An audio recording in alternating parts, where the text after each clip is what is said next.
a heavyweight fight. When I put pads on, I have that electrifying adrenaline when I just want to hit people. The middle of the field is my ring. I live on the blind side. So I can be a game changer. My last breath is gonna have to leave me before you beat me.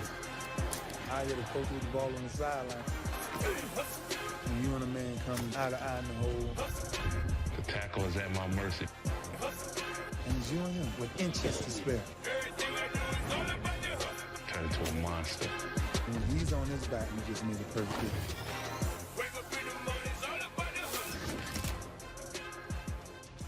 That's actually terrifying. Our Rex Ryan coached Terrell Suggs for 6 years with the Ravens from 2003 to 2008 when Baltimore was the best defense in the NFL. The Ravens led the league in sacks, takeaways, and yards per play during those seasons and had one of the most dominant defenses in NFL history in 2006. And Rex Ryan will never let us forget. No, so it won't. in case you're new around 2006, look it up. these two guys are boys, if you will. You've had a lot of memories with this guy. I imagine some that you cannot share. Yeah, probably not. We had a lot of great times, but I did with 10 other guys on that defense too. But it's, you know, it's special. Like, we had a mentality that we were going to defend every blade of grass.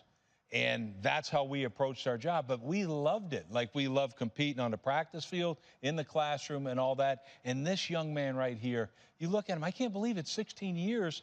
And it's like, look, he's still got he's the Energizer Bunny. You would I think Terrell Suggs is just a teddy bear to this guy, calling him a young man. Yeah, only if you were able to have this success. Only if you're an old man, you can did. say that. That's true. Take a look at their talk this week in Baltimore.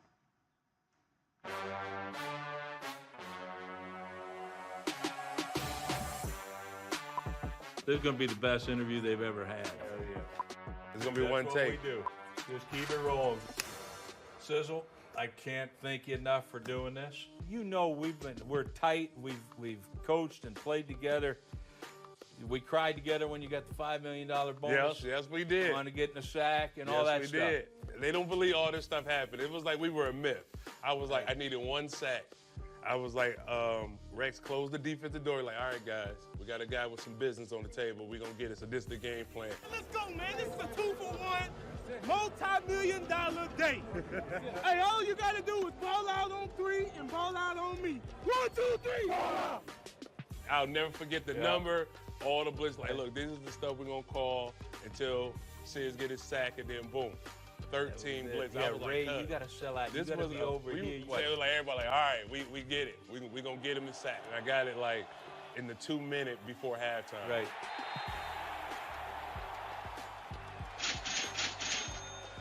And then everybody came and congratulated me, and they were like, all right, now we can play football. Now we were family. You know what I'm saying? Like, everybody like, all right. That's why I love this team so much. But I want everybody to understand that as soon as you're out of that building, it's a different story. So I go to the Jets. Let me read you a couple things. If he's the Michelangelo, I was his Sistine Chapel. He gets to see what he created. He gets to coach against the very beast, the monster he helped create. Thanks, me? Suggs. That's you. Oh, my God. Okay. All right. If you're not part of my team, you are the enemy. You're talking about me. Remember, I'm with my Jet team. Oh, man. Ed will be joining Ray in the Hall of Fame, and you'll be there one day. And if you're not, it's crazy, but you will be. And what did those two guys specifically teach you? Being in the room with those two, the game was able to slow down for me. I was able to enhance my football IQ to anticipate things, see things before they happen, and that's just because they enhanced my study habits, you know what I'm saying? Usually when you're a young guy, you're happy to be in the NFL, oh, I made it, They was like, nah. You're not going to do that here. You're going to take it to another level. Let's go get these boys a taste of Raven tradition. Show them why we the best in December. Let's go. What are you bringing to this group of guys right now? Same thing. Because you're in that same boat. Isn't that amazing the way it goes? Yeah, I remember, when guys in their first couple of years, it was good players, phenomenal talent. But now the game is slowing down for them. And then it was just like, I remember when that light cut on for me. You know what I'm saying? And it's kind of like flattering. It's like deja vu. You get to watch it over again. Yeah. Like players just coming to their own. You know, Zadarius Smith, Matt Judon, Tavon Young. You know, when you get the game to slow down for them, it's like, oh, it's scary. Oh, yeah. Remember how we used to get film on all the tackles and all that stuff that you go up against? And you'd be, you know, hey, okay, this guy, you know, I can get him with a long arm, I can get him with a stutter bull, whatever. I understand that you have a quarterback book. Yeah. That where you're studying quarterbacks. Yeah. Like how does that help you? Well, I don't know. It started, you know, basically with the kid in Pennsylvania. You know, we couldn't get over that Pittsburgh hump for a long time, so I just started creating a book on him. And then it grew to 12 in Boston. And then it just kind of grew. So, you know, on all quarterbacks. But it's sadly to say this one I haven't got a beat on because I haven't played him that often. But I got certain things. But, you know, Phillip, he's got one of those games that you can't read. It's kind of like an unorthodox. Can't really complain, but he can throw the long ball and throw the short ball. You know, he can go quick. He's putting that ball on the muddy, so you can't let him know what you're in. You gotta execute at the last second. You're like, all right, let me hold it. Okay, yeah, now I'm in man-to-man. You know, we're facing a team that's got a tremendous amount of fight, too, and they had a lot of special players. So it's gonna be a good fight. I think this is probably gonna be definitely the premier match of Wild Card weekend. Everybody's tuning into this one. This circle, this is all we need. And you know what, Sizzle, everybody says that offense wins championships now. What do I say to that? Bullshit. You definitely need to play some defense, you know, so. Absolutely. Yeah. Well, Sizzle, my pleasure, buddy, and just keep it going. Absolutely. As long as you can, because we enjoy the heck out of watching you. It's been an honor, Coach. All right, man. All right. Appreciate you. All right, buddy. The mad scientist, baby. Hey, All right, Rex. Rex, you do know this is a family show, don't you? Yeah, I'm not sure he knows Yeah, something that. slipped. And every now and then. Something slipped out. I'm sorry. Most important question, what was your cut? What was your cut for the $5 million you got that man? Well, I tell you what, that guy got me he got me paid at a lot of different places. All my players, so. That's a good point. That's a good point. But let's talk about this matchup. I mean, he was talking about how difficult it is to defend Phillip Rivers. He called him unorthodox. In the first game that they played a couple weeks ago, didn't have any sacks, but tell me how he still impacts things, even when he doesn't necessarily take him down. He had 5 pressures in that game, and Sam, when you look at it, I mean, forget, you know, like, this guy is a great player, Phillip Rivers, but this front was getting after it the first match, his first play of the game. As you're going to see right here, Phillip, he doesn't have time to step into the stroke. The guy's open for a touchdown. He underthrows it. That's not the Phillip Rivers we know, but it's hard to be Phillip Rivers when in 1.8 seconds, this guy's hitting you. Like, I'm sorry, but that's the issue. It's protection. Here's one. Guy's going to beat his man 1.3 seconds. 1.4, excuse me. And, I mean, what's he supposed to do? You can't get anybody down the field in that time. So the Chargers, they got their hands full. Here's just a 4-man rush. Well, they're just getting whipped. 1.3 seconds.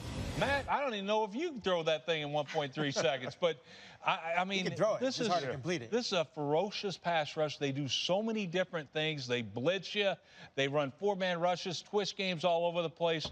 So they got their work cut out Coach, for him today. You said how does he do it? How does he get the ball out of his hands? Well, watching your tape, you watch those running backs getting out of the backfield. Sometimes they have to get a block first and then get out.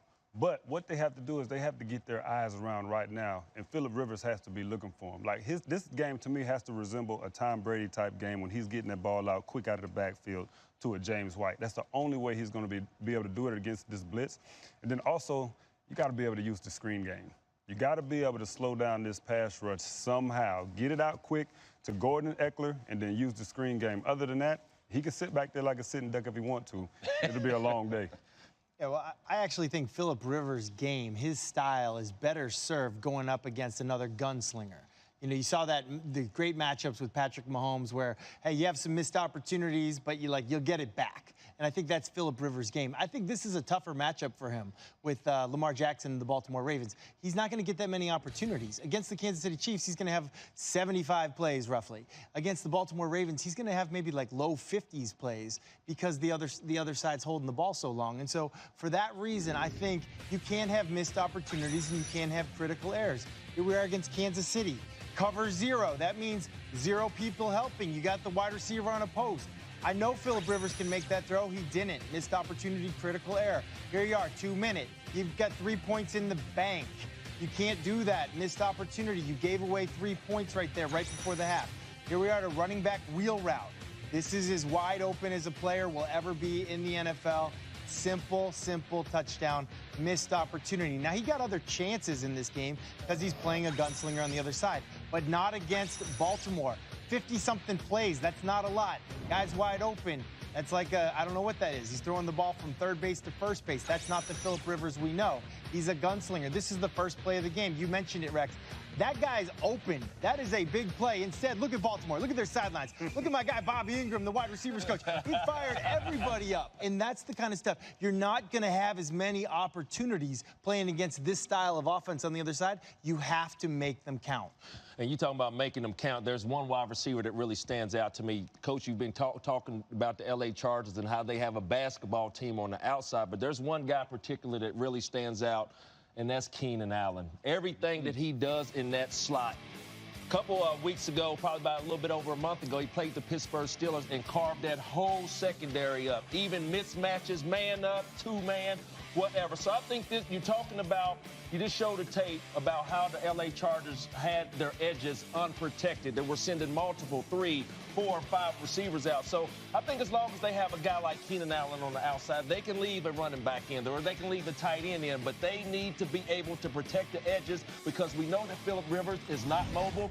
The L.A. Chargers are going to have to protect those edges because if they don't, you just put a 1.4-second tape up, and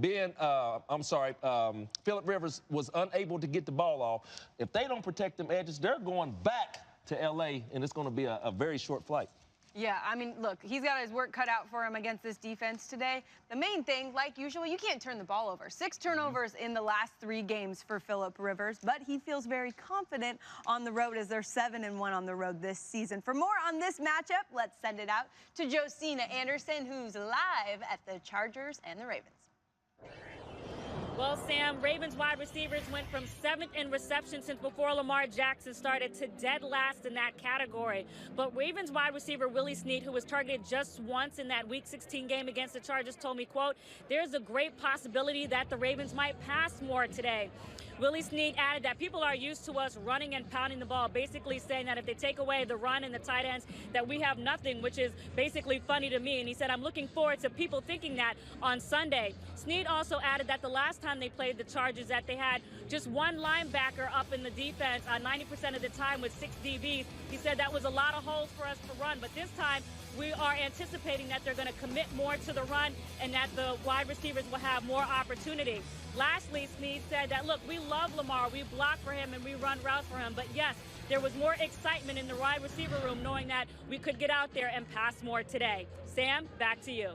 All right, Josina, it'll be interesting to see how much they change up that offense today with how well it worked against the Chargers last time. Lewis, let's bring you in to talk about this Chargers team. First, give me a little field pass action on Melvin Gordon. Yeah, he's going to play a pivotal role, and you guys have talked about him a lot so far, you know, in the show here, and his role really today is going to be about, even though he's not maybe going to get 3, 4, 5 yards per carry, it's going to be the threat of the run that's going to have to be established with him, and he's going to have to run the ball with some authority, particularly between the tackles. You can't run laterally against the Baltimore Ravens defense. They will chase you down and create negative plays for you. He's going to have to slam it up in there even when he's not having success, and most importantly is this. I think Matt Hasselbeck touched on it real quickly. The screen game is going to have to be critical for him, and he's going to have to break a long one, break a couple of them to create some explosive plays. It's something he's done all year long, and he wasn't able to cut loose in that first game. He's going to have to see if he can break one in this game. As far as Melvin Ingram is concerned on the defensive side, I think all the guys who play on the perimeter, on the edges for the L.A. Chargers are going to have to play some of their best football, because if you let Lamar Jackson in this running game get out on the perimeter where his speed becomes an issue, that being Lamar Jackson's speed, then you have problems. Then you have the explosive plays in the run game. So this is where Melvin Ingram and guys like Joey Bosa setting the edges on this defense and keeping things contained where your buddies can come and help you is going to be important. It's not going to be about sacks for him. It's going to be about stout run defense. Yeah, just in warm-ups, those guys already looking loose, just like their head coach, Anthony Lynn was looking in his interview with Josina Anderson earlier in the show. For more on some coaches and maybe some coaching moves and news, let's send it over to Adam and Mort. All right, Sam, earlier Mort and I talked about the open coaching positions across the league, and here's an update on the John Harbaugh situation. The Ravens and Harbaugh have continued contract discussions, and all indications are that the Ravens do want him back. But when the Ravens kick off today's game against the Chargers, no deal will be agreed to, and it'll leave open the possibility that any of the 8 NFL teams with vacancies still could reach out to Baltimore to inquire about Harbaugh's availability. In fact, 2 NFL teams with current head coach openings are strongly considering reaching out to the Ravens whenever their season ends, something to monitor, but Baltimore does want him back.